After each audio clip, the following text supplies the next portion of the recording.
in the surah called Anfal, the 24th ayah. He said, أعوذ بالله السميع العليم من الشيطان الرجيم.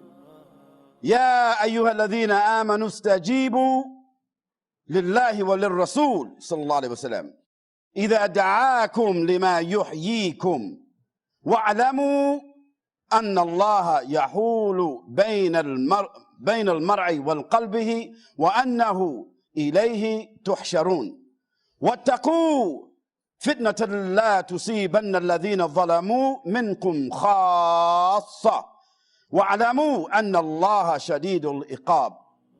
In this ayah, Allah subhanahu wa ta'ala said to us, O you who believe, respond, give your response, your obedience to Allah and His Messenger sallallahu alaihi wasallam when He calls you to that which gives you life.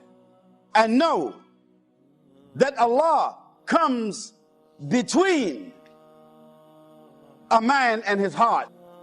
Allah subhanahu wa ta'ala knows the inner recesses of a man's heart.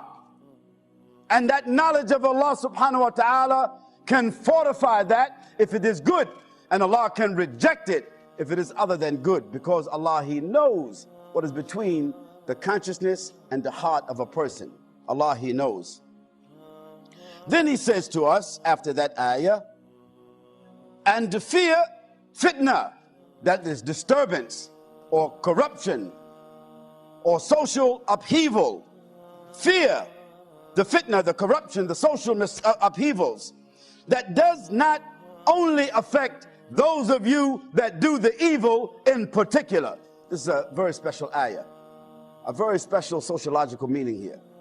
You see, we Muslims, we think that as long as we are on the boat called Islam, we safe.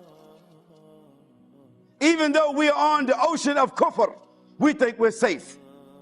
We think that as long as we're on the boat called Islam, we're safe. Even if the captain of the boat is a kafir, we think we're safe. We think that we're safe if we're on the boat of Islam, even though maybe the captain himself is a munafiq.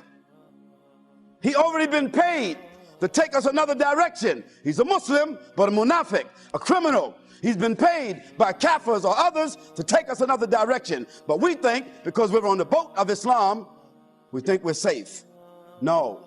And we also think that as long as we go to the masjid, as long as we're reciting Quran, as long as we're making sajda, as long as we're making tasbih, as long as we're making hajj, as long as we're wearing certain clothes, as long as we're born of a Muslim family, as long as we're eating halal meat and so forth and so on, we think to ourselves, never mind these kafirs.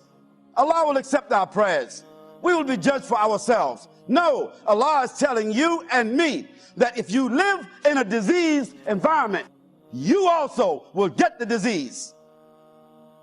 If you live in a diseased, unstable, destabilized neighborhood, you, your sons and your daughters, your father and your mother, your sisters and your brothers, they will also be destabilized and dysfunctional. So Allah is telling us, and fear Allah, and fear the fitna that does not merely affect those of you who do the wrong.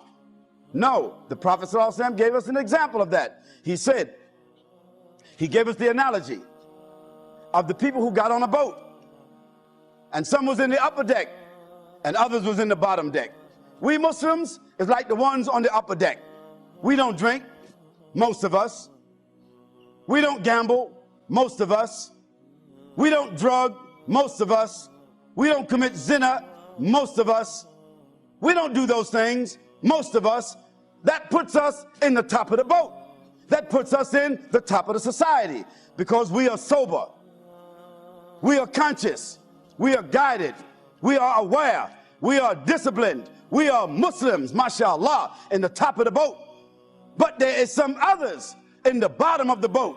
They're drinking, they're drugging, they're lying, stealing, committing fornication and other major crimes. And among those is kafirs and Muslims who are criminals, who's in the bottom of the boat with the kafirs. And we think because we're in the top of the boat, a boat called Islam, we think we're safe. No, the Prophet ﷺ said that if the people on the bottom of the boat, they drill a hole in the bottom of the boat because they're jealous.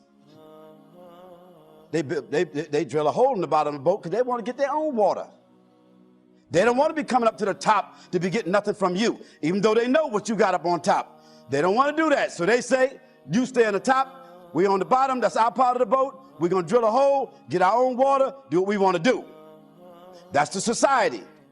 We're on the boat, called the society. We're on the top deck, called Islam. The Prophet ﷺ said, if the people in the top of the boat allow the people in the bottom of the boat to drill that hole in the bottom of the boat, what's going to happen to them? The whole boat will sink and everybody will drown. So this is where Amr bil Ma'ruf wa Nahy al Munkar, it comes in.